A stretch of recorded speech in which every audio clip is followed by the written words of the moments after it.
बिस्मिल्लाहिर्रहमानिर्रहीम। अस्सलाम वालेकुम नाज़रीन, मैं हूं आपका होस्ट अहमद फवाद।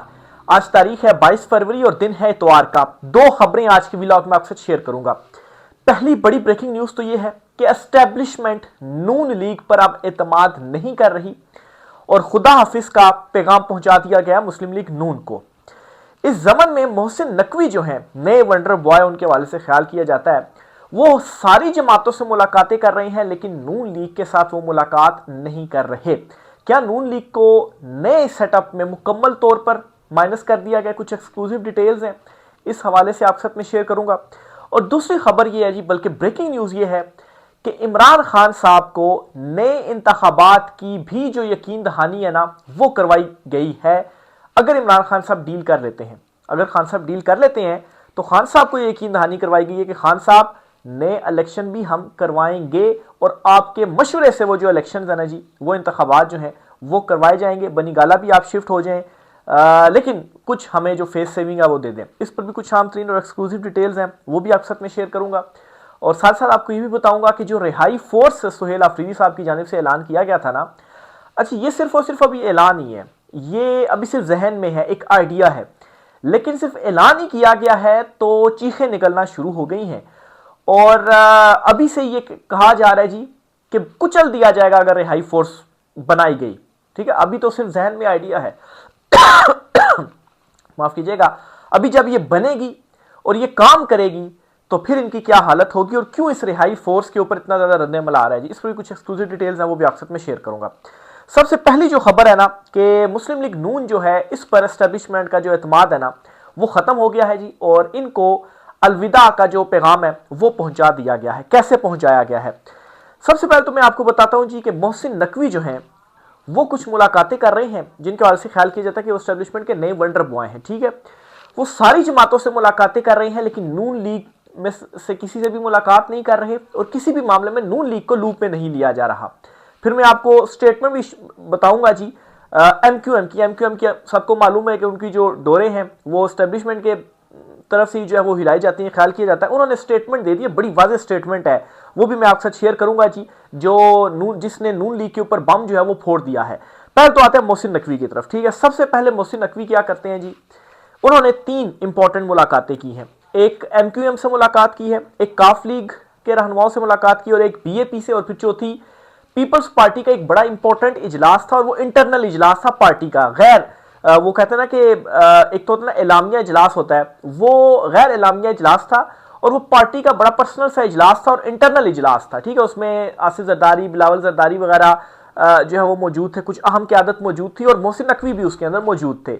और फिर उसके बाद मोहसिन नकवी मुलाकातें करते हैं एमक्यूएम के साथ भी, ठीक है, उन रहनुमाओं से भी, काफ लीग से भी, और बीएपी जो बलूचिस्तान अवामी पार्टी है, और फिर जो तहरीक इंसाफ वाले हैं उन तक भी पैगाम रसानियां होती हैं। और ये जो डील के मामलात हैं ना, इमरान खान साहब के हवाले से हस्पताल शिफ्ट कर दिया जाता है, पसे पर्दा जो भी चीज़ें वगैरह तय हो रही है, ये मोहसिन नकवी कर रहे थे और मुकम्मल बाइख्तियार होकर मोहसिन नकवी जो मामलात है ना वो तय कर रहे थे। अब इस सारे सिनेरियो के अंदर एक तो इमरान खान साहब से डील वाले मामले के ऊपर पसे पर्दा जो चीज़ें तय हुई जी, इसमें मुस्लिम लीग नून बिल्कुल फारक क्रॉस उसके ऊपर जो है वो लगा दें, उनको मालूम ही नहीं था। राना सनाउल्लाह तो ये कहते हैं जी के पहले तो कहते हैं जी कि डील इमरान खान साहब को ऑफर की गई, फिर वो तरदीदें कर रहे हैं और फिर इनको मालूम ही नहीं है कि क्या चल रहा है, या इनके जरिए नहीं किया गया, मोहसिन नकवी के जरिए ये सारा काम किया जा रहा है। क्यों, इसकी रीजन मैं बताता हूँ। एक तो ये है जी कि एस्टेब्लिशमेंट का नून लीग के ऊपर एतमाद खत्म हो चुका है जी। क्यों खत्म हो चुका है? क्योंकि इनको मालूम है कि नून लीग की बका इसमें ही है कि एस्टेब्लिशमेंट और इमरान खान साहब जो आपस में एक दूसरे के आमने सामने रहें। अगर ऐसा रहता है तो हमारी बका है, हम इक़्तिदार में रहेंगे। अगर कोई डील हो जाती, मामला तय हो जाते तो फिर तो हमें कोई ज़रूरत ही नहीं है, फिर तो हमारी ज़रूरत ही नहीं रहेगी। और ऊपर से अवामी सतह के ऊपर तो हम फारग हो चुके हुए हैं, तो जाहिर सी बात है डील करने जाएंगे, इधर कुछ और बताया, उधर कुछ और बीच में लगाया लगा और डील जो है वो ख़राब कर दी गई। तो क्या है जी, मोहसिन नकवी के जरिए अब बराह रास्त सारे जो मामलात है ना वो तय किए जा रहे हैं। और आप देखेंगे जब से मोहसिन नकवी ने ये चीज़ों को तय करना शुरू किया, अलीमा खान साहब भी ये कह रही हैं जी कि हम नाम नहीं लेते, हम आपको ये डील देते हैं, हम नाम नहीं लेते इदारे के सरबराह का, आप इमरान खान साहब का जो मुआयना है, तिबी मुआयना, वो मुकम्मल तौर पर अस्पताल में शिफ्ट करके किया जाए और फैमिली से मुलाकात जो है वो करवाई जाए। एक तो आपने ये जहन में रखना है जी कि ये साफ मैसेज है जी नून लीग को कि हमें आपके ऊपर एतमाद नहीं है। और उनकी जो गेमें थी ना वो भी ज़ाहिर बात है, ताकत तो हल्के जो है वो समझते हैं कि क्या ये गेमें कर रहे थे, और फिर उसके बाद इसी वजह से तो मोहसिन नकवी जो है वो अब डायरेक्ट हुए। फिर मोहसिन नकवी MQM, काफ लीग और BAP से मुलाकात करते हैं लेकिन नून लीग से मुलाकात नहीं करते, और पीपल्स पार्टी के साथ भी मुलाकात करते हैं लेकिन नून लीग के साथ मुलाकात नहीं करते। इसकी क्या रीजन है? इसकी कुछ रीजंस हो सकती हैं, मैं 3-4 आपके सामने रखता हूं जी। नंबर 1 क्या हो सकती है जी? एक तो ये जी कि जो 28वीं तरमीम है ना वो लाई जा रही है और इसमें बाकी सबको भी मिलाया जा रहा है। ये जो BAP हो गए, काफ लीग हो गए, MQM हो गए, ये तो वैसे ही मिलेंगी साथ, क्यों नहीं मिलेंगी, इनको लूप में लिया जाएगा। और पीपल्स पार्टी जो है उनसे मोहसिन नकवी इसलिए मिल रहे हैं जी क्योंकि आसिफ जरदारी तो बच्चा कहते हैं, यानी कि मेरा बेटा है, इस तरह से मोहसिन नकवी के वाले से कहते हैं जी। और मुस्लिम लीग नून जो है, जाहिर सी बात, अच्छा पीपल्स पार्टी और नून लीग दोनों को ही मंजूर नहीं है 28वीं तरमीम, क्योंकि इसमें ये होने जा रहा है ना कि जब मजीद सूबे बनेंगे ना तो मरियम नवाज सिर्फ रह जाएंगी लाहौर तक, और यहाँ पर जो सिंध है ना वो भी इनके हाथों से निकल जाएगा। पीपल्स पार्टी जो है वो सिर्फ एक सूबे तक ही, एक मतलब जब मजीद सूबे बनेंगे तो एक इलाके तक ही रह जाएंगे। ये कैसे इनको मंजूर हो सकता है? अयाशियाँ जो है वो कैसे इनको मंजूर, अपनी जो है वो ये छोड़ दें? तो उस तरह से तो फिर हर सूबे का वज़ीर आला होगा या कोई भी सेटअप लाएंगे तो उसमें तो फिर इनको क्या, इनके हाथ में जो है वो आना, तो जाहिर सी बात है मंजूर नहीं। तो मोहसिन नकवी के चूंकि ताल्लुकात आसिफ जरदारी जो है उनसे ज़बरदस्त हैं तो उनको मनाने की कोशिश है जी, आप मान जाएं। ये वो आसिफ जरदारी भी गुस्से में है जी, बड़ी तनकीदें भी जो है वो कर रहे हैं, नून लीग के हवाले से भी वो इस तरह से कर रहे हैं जी कि उनको भी पंजाब में मजीद भी अगर कुछ है तो उनका जो खात्मा है जी वो कर दिया जाए। लेकिन मोहसिन नकवी नून लीग के साथ नहीं मिल रहे, तो एक तो इसकी ये रीज़न क्रॉस लग गया। दूसरा ये जी कि इमरान खान साहब से जो डील के मामलात हैं, इस सिलसिले में भी ये जो मुलाकातें हैं वो हो सकती हैं, तमाम सियासी जमातों को जो है लूप में लिया जाए। फिर आपको याद होगा कि 2-3 दिन पहले फवाद चौधरी ने प्रेस कॉन्फ्रेंस की जिसमें उन्होंने कौमी हुकूमत का कहा और कहा जी कि इसमें सारी जमातें होंगी और ये आसिफ जरदारी, नवाज शरीफ वगैरह, शहबाज शरीफ वगैरह, मरीम, ये सारे जो है वो माइनस हो जाएंगे। तो इस हवाले से भी हो सकती है जी कि कौमी हुकूमत बने। अब उस कौमी हुकूमत में वज़ीर आज़म कौन होगा जी? जो सोहेल वड़ाइच कह चुके हैं जी कि एक वंडर बॉय है जी, वही अब आगे आएगा। तो वो वंडर बॉय कौन हो सकता है? वो एक ही नाम जो है वो समझ में आता है, वो मोहसिन नकवी का ही नाम है इस टाइम पे। मतलब आप देखेंगे इतने इख्तियारात हैं, मुकम्मल बाख्तियार हैं कि इमरान खान साहब के वाले से डायरेक्ट डील्स जो है वो कर रहे हैं और नून लीग वालों बोले है ही नहीं, बीच में शामिल ही नहीं है, बाकी जमातों से भी वो जो मुलाकातें कर रहे हैं। तो इशारा इसी तरह भी जाता है कि जो वंडर बॉय है वो मोहसिन नकवी हो सकते हैं। तो अपने वाले से भी कन्विंस कर सकते हैं जी कि हमें इस तरह से जो है वो मेरी जो सपोर्ट है वो आप कर लें। और फिर एक और बड़ी डेवलपमेंट ये हुई है कि MQM के जो खालिद मकबूल सिद्दीकी हैं जी, उनकी जानिब से बहुत ही एक इंपॉर्टेंट जो स्टेटमेंट है वो दी गई है। क्या स्टेटमेंट दी गई है वो मैं आपके सामने रखता हूं जी, इससे सारे का सारा जो मामला वो क्लियर हो जाएगा। ये बल्कि मैं आपको दिखा भी देता हूं जी। ये मैं खालिद मकबूल सिद्दीकी हैं जी MQM के, ये स्टेटमेंट देते हैं। कहते हैं ये कैसा इंसाफ है कि 170 सीटें लेने वाला जेल में है और 80 सीटें लेने वाला हुकूमत में है। 170 इमरान खान साहब जो है वो इमरान खान से भी जेल में है ना, वो जेल में है, और ये 80 सीटों वाला जो है ये कैसे हुकूमत में है? फिर सिर्फ ये नून लीग के ऊपर नहीं है, एक मसनूई अक्सरियत रखने वाली जमात ने सिंध पर कब्जा किया हुआ है। अब सिंध पर कौन है जी? किसकी हुकूमत? आसिफ जरदारी की है। तो वो कह रहे हैं जी कि आपका सिंध के ऊपर कब्जा है और मसनूई अक्सरियत है। तो जो तीर है ना वो बरसना शुरू हो गए हैं। फिर मीडिया को भी आप देखेंगे अचानक से मीडिया के ऊपर, मरियम नवाज के ऊपर भी काफ़ी तनकीद हो रही है, हुकूमत के ऊपर भी काफ़ी तनकीद हो रही है। तो ऐसे ही ये चीज़ें नहीं हो रही, कहीं से इशारा आया तो तब भी ये जो सारी चीज़ें हैं ना वो हो रही हैं। तो इन चीज़ों की बुनियाद पर मैं कह रहा हूँ जी कि एक तो एतमाद ख़त्म हो चुका है और दूसरा इनको अलविदा कह दिया गया है, इनको जो मैसेज है वो पहुँचा दिया गया है। और कल ये अलविदा होंगे जी, 28वीं तरमीम हो जाएगी, फिर उसके बाद इनके अलविदा का वक्त आएगा और किक आउट किया जाएगा और फिर सारा इल्ज़ाम भी इन्हीं के ऊपर लगाया जाएगी। देखें जी आपने तो हवाम को भी बताया जाएगा जी, देखें सारा कुछ इन्होंने किया था। अब इनका भी जो एहतसाब है वो हो रहा है, अपने आप को भी क्लियर किया जाएगा, अपनी साख भी अवाम में जो है वो बहाल की जाएगी। और फिर उसके बाद अगर कौमी हुकूमत के मामलात बनते हैं और इमरान खान साहब किसी तरीके से डील कर लेते हैं, उनको साथ जो है वो शामिल कर दिया जाएगा। अगर इमरान खान साहब इसमें शामिल हो जाते हैं तो नेक्स्ट जो काम होगा वो ये होगा जी, इमरान खान के कंधे के ऊपर बंदूक रख के जो है वो हम चलाएंगे। लेकिन अभी तक क्या हुआ है, इमरान खान साहब ने तमाम तर मामलात में इनको एब्सोल्युटली नॉट कहा है। अब जी मैं आता हूं जी अगली खबर की तरफ कि इमरान खान साहब को नए इलेक्शन तक की यकीन दहानी करवाई गई है, लेकिन इमरान खान साहब का क्या पैगाम था, यानी कि कितने डेस्परेट हैं ये इमरान खान साहब से एनआरओ के लिए या डील के लिए कि यकीन दहानियां कराने के नहीं, हम इलेक्शंस भी करवाएंगे। खबर ये है जी, इमरान खान साहब को ये कहा गया है आपको बनी गाला शिफ्ट करेंगे, ठीक है। फिर कहा गया जी कि आप कौमी हुकूमत बनेगी, आप उसमें हमारे साथ हो जाए।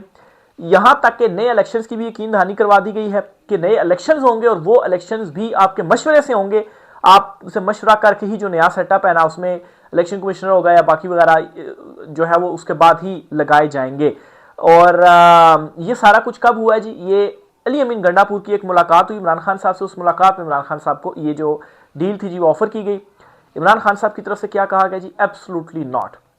तो अब ये फंसे पड़े इस वजह से हैं जी कि एक तरफ तो ये सारा प्लान इन्होंने चलाना ही चलाना है, लेकिन उसके बाद जो नई कौमी हुकूमत बिलफर्ज अगर ये थ्योरी दुरुस्त होती है और कौमी हुकूमत बनती है और इमरान खान साहब उसमें शामिल नहीं होते ना, तो फिर जो है ये मजीद फंस जाएंगे। और मैं समझता हूँ जी कि इस वक्त सिचुएशन इनके लिए ये है कि एक दलदल है और उस दलदल में ये धंसते जा रहे हैं, कोशिश कर रहे हैं कि हाथ पांव मार के हम उससे निकले, लेकिन जितना ये पांव मारते हैं दलदल में, आप अगर हाथ पांव मारते हैं ना, जोर लगाते हैं, तो उतना ही वो जो ज़मीन है आपको अपनी तरफ खींचती जाती है। ठीक है, तो ये इस वक्त इनकी सारी जो सूरत हाल है वो बन चुकी हुई है। मोहसिन नकवी जो वंडर बॉय हैं वो मुलाकातें कर रहे हैं, पीपल्स पार्टी के अंदरूनी इजलासों के अंदर जो है उनकी जानिब से शिरकत हो रही है और सारे मामला जो है वो उन्हीं के साथ उन्होंने मतलब है कि अपने उसमें लिए हुए हैं और मुकम्मल इख्तियारात के साथ। तो पीछे ये जो हुकूमतें इनकी क्या जो अहमियत है, इनकी क्या रिहाई वैल्यू है। आखिर में जी रिहाई फोर्स के हवाले से आपको खबर देता चलूँ जी कि जो रिहाई फोर्स है ना वो अभी बनी नहीं है, अभी सिर्फ और सिर्फ आइडिया है। जब सुहेल आफरीदी साहब ने ऐलान किया ना, और सलमान अकरम राजा भी वहां पर मौजूद थे, लेकिन अभी तक ऐलान हुआ है ना, कुछ इम्प्लीमेंट इसके ऊपर अमली तौर पर अभी तक कुछ भी नहीं हुआ।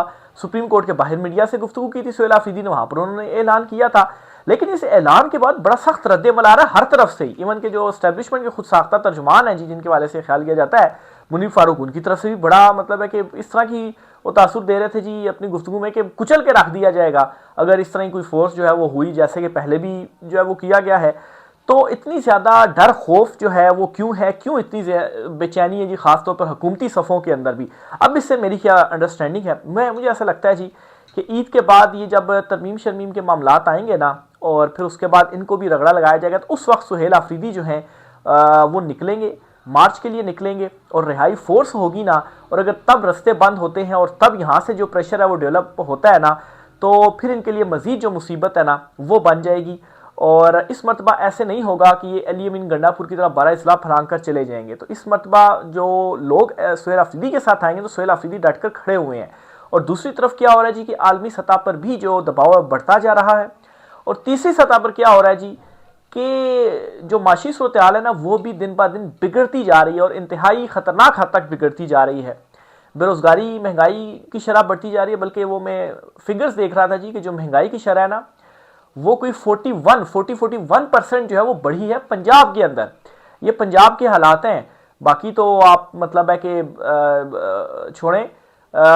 मरियम नवाज जो हैं, जो सारा पैसा अपनी या तो जहाज़ों के ऊपर लगाएंगी या तशहीर के ऊपर लगाएंगी, तो 41% जो बेरोजगारी की शरह है ना वो बढ़ी है।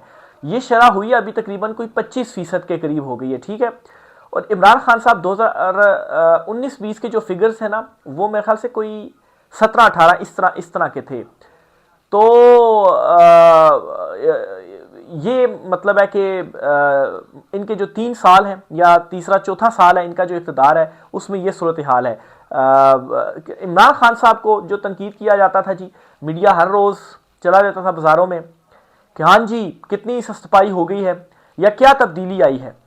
तो आज आपको कहीं उतना, जब इमरान खान साहब को अदम एतमाद के बाद हटाएगा ना, तो तब इनकी जब हुकूमत लाएगी फिर कहाँ पे था मीडिया। आज बाज़ारों में जाए ना, आपको आप यकीन करें एक हफ्ता पहले जो कीमत फलों की 100 रुपये थी ना, तो वो आज 250 से 300 हो गई है। तो अब किधर है ये मीडिया। तो असल में मसला ये है ना कि पाकिस्तान के अंदर जो मीडिया भी है ना, ये असल में बिजनेस मॉडल है। ये भी जो सेठ हैं इनको भी बस पैसा चाहिए, इनको इस चीज़ से गर्ज नहीं है, मीडिया एथिक्स के साथ इनको कोई गर्ज नहीं है कि मीडिया के एथिक्स क्या है या सहाफत किस तरीके से करनी है। इनको सिर्फ गर्ज है अपने बिजनेस से। तो जब बिजनेस मॉडल होगा ना, तो फिर जाहिर सी बात है आपको हुकूमत से पैसा आ रहा है, आप क्यों उनके खिलाफ जाएंगे।